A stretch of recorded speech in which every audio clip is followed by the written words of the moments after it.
What's up, everybody? It is weekly roundup time.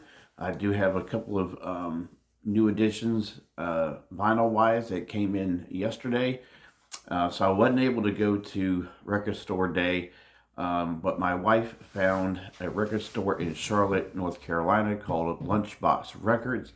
They do have a website, and she found the two things that I wanted to get from Record Store Day, and they are the Live Priest 1990 in Los Angeles.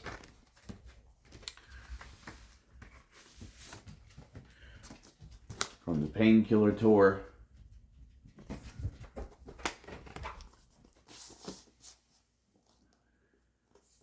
And although it doesn't have Painkiller the song, it does have Between the Hammer and the Anvil, Leather Rebel, from that album. There is a total of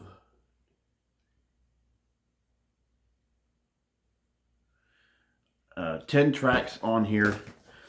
I was thinking it would be a double album like the Atlanta show from last year's Record Store Day. So it was this is either not the full set from that show, or maybe they were just like in a festival or something.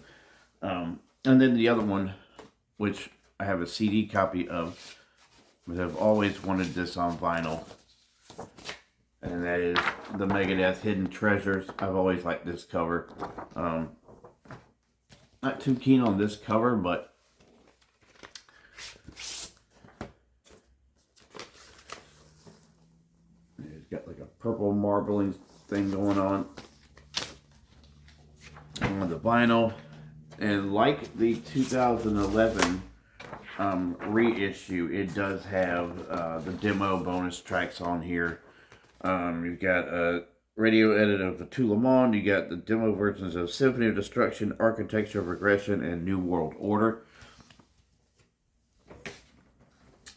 Let's go ahead and get into the CDs.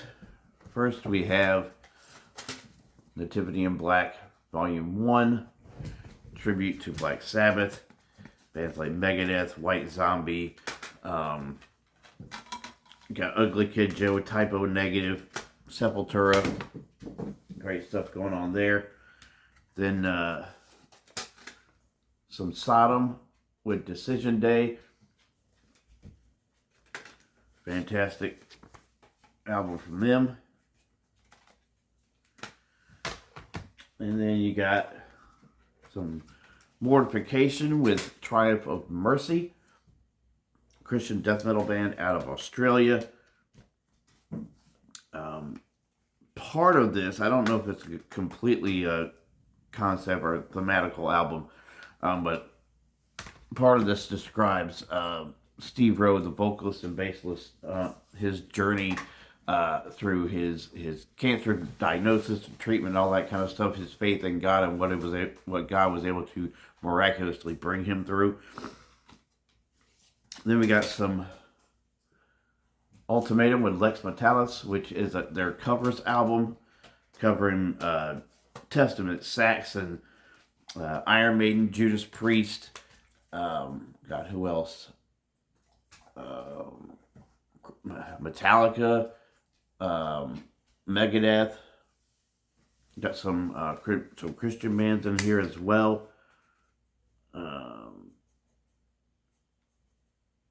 What else you got? Quiet Riot, Motorhead, Overkill. Fantastic stuff.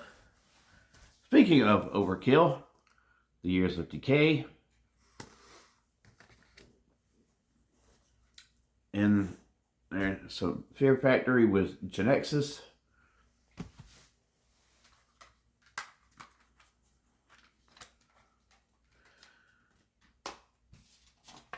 staple of my youth, Guns N' Roses, Appetite for Destruction.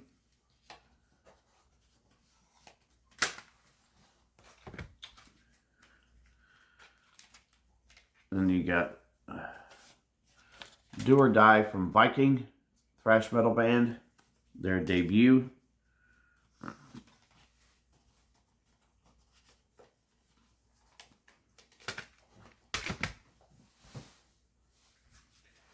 Then there's the Deep Purple in concert. It's a decent live album. I do think this had to be like on the tail end of a tour or something, because David Coverdale really sounded like he was straining on that show. Then we got Chemical Exposure, also known as Illusions, from Sadus, their debut. The last album with Mike Howe from Metal Church, Damned If You Do.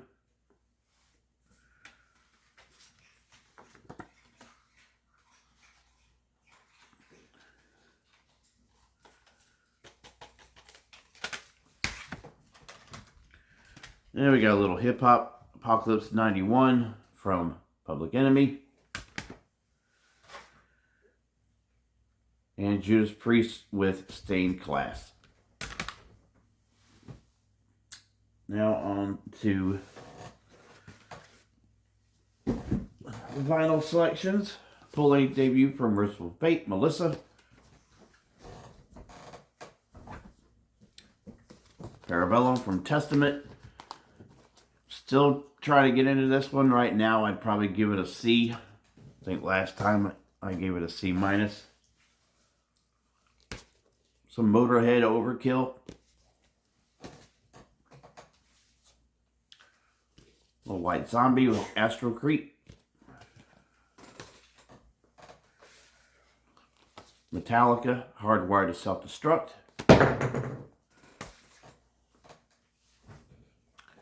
Some Brand New Sin with Tequila.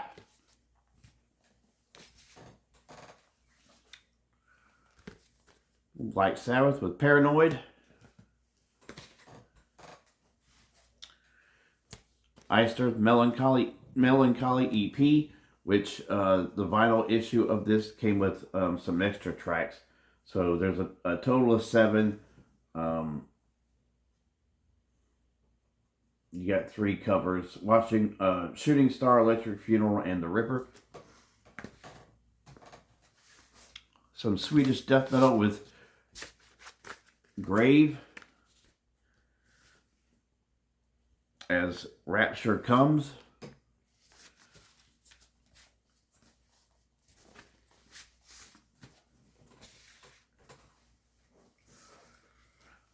The last of the John Bush Anthrax albums, We've Come For You All.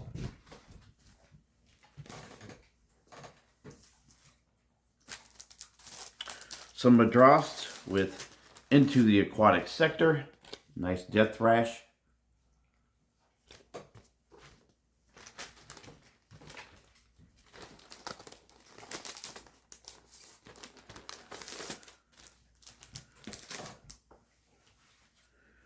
Some Sepultura with Beneath the Remains.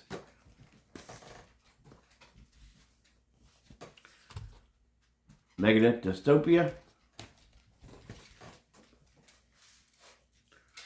Into the Demolition from the Black Label Society. Liking this one a lot more than I did the first go around. I do need to probably go revisit the previous album, Doom Crew Incorporated, see which one I like better. And last but not least, Lizzie Borden, Deal with the Devil. All the later albums, except for, what was it, My Midnight Things, which is the last one he did. And it's been a few years now, I think, since that one came out.